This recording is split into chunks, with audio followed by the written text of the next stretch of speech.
இந்த புளிஜாம் வந்து நான் குழந்தைய சாப்பிட்றதுக்காக வாங்கினேன்.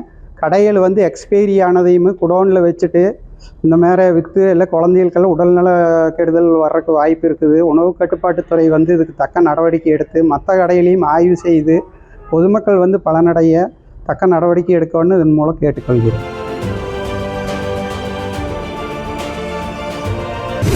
திருப்பூர் மாவட்டம் பல்லடம் பகுதியில் காலாவதியான புளிஜாம் விற்பனை செய்யப்படுவது கண்டறியப்பட்டுள்ளது. இதுகுறித்து உணவு பாதுகாப்புத்துறை அதிகாரிகள் உடனடி நடவடிக்கை எடுக்க வேண்டும் என பொதுமக்கள் கோரிக்கை விடுத்துள்ளனர். பணப்பாளையம் பகுதியைச் சேர்ந்த விஸ்வநாதன் இன்று காலை பல்லடம் எம்ஜிஆர் சாலையில் உள்ள ஒரு மளிகை கடையில் புளிஜாம் பாக்கெட் வாங்கினார். வீட்டிற்கு சென்று பார்த்தபோது அந்த பொருள் 4 மாதங்களுக்கு முன்பே காலாவதியாகி இருப்பது தெரியவந்தது. இதே கடையில் 2 மாதங்களுக்கு முன்பும் காலாவதியான பொருள் விற்கப்பட்டது. அப்போது அதை திருப்பிக் கொடுத்தேன் என பாதிக்கப்பட்ட விஸ்வநாதன் தெரிவித்தார். குழந்தைகள் அதிகம் உட்கொள்ளும் இதுபோன்ற உணவுப் பொருட்களை காலாவதியான நிலையில் விற்பனை செய்வது ஆபத்தானது. உணவு பாதுகாப்புத்துறை அதிகாரிகள் தொடர்ந்து ஆய்வு மேற்கொண்டு காலாவதியான பொருட்களை விற்பனை செய்யும் கடை உரிமையாளர்கள் மீது கடும் நடவடிக்கை எடுக்க வேண்டும் என பொதுமக்கள் வலியுறுத்தியுள்ளனர். வணக்கம், நான் கோவை மாவட்டம் பல்லடம் வட்டம் பணப்பாளையம் ஊரை சேர்ந்தவங்க.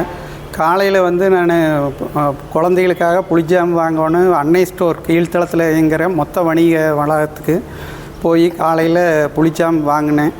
வாங்கி தேதி அங்கே வாங்கி பார்க்கையில் வாங்கி வீட்டுக்கு கொண்டு வந்து பார்க்கையில் தேதி வந்து எக்ஸ்பைரி ஆன தேதியாக காலையில் 8:25க்கு போய் வாங்கினேன். இதுக்கு முன்னாடி 10 நாளைக்கு முன்னாடி போய் ஒரு பொருள் வாங்கினப்போ தேதி மாறி இருந்தது. கேட்டதுக்கு இந்த மாதிரிலாம் சேல் பண்ணாதீங்கன்னு சொன்னதுக்கு அவங்க எதுவுமே சொல்லாமல் பாக்கெட் வாங்கி வச்சுட்டு பணத்தையும் மட்டும் திருப்பி கொடுத்துட்டாங்க. இது தொடர்ந்து இதே மாதிரியே நடந்துட்டு வருது. பொதுமக்கள் வந்து இதை வேக்கானமாக வாங்குறவங்கெல்லாம் ஒவ்வொருத்தரும் இந்த எக்ஸ்பைரி தேதி பார்த்து எல்லோரும் நல்ல பொருளாக வாங்கணும்னு கேட்டுக்கொள்கிறது. இந்த புளிஜாம் வந்து நான் குழந்தைய சாப்பிட்றதுக்காக வாங்கினேன். கடைகள் வந்து எக்ஸ்பைரி ஆனதையும் குடோனில் வச்சுட்டு இந்த மாதிரி விற்று எல்லாம் குழந்தைகளுக்கெல்லாம் உடல்நல கெடுதல் வர்றதுக்கு வாய்ப்பு இருக்குது. உணவு கட்டுப்பாட்டுத்துறை வந்து இதுக்கு தக்க நடவடிக்கை எடுத்து மற்ற கடையிலையும் ஆய்வு செய்து பொதுமக்கள் வந்து பலனடைய தக்க நடவடிக்கை எடுக்கணும்னு இதன் மூலம் கேட்டுக்கொள்கிறேன்.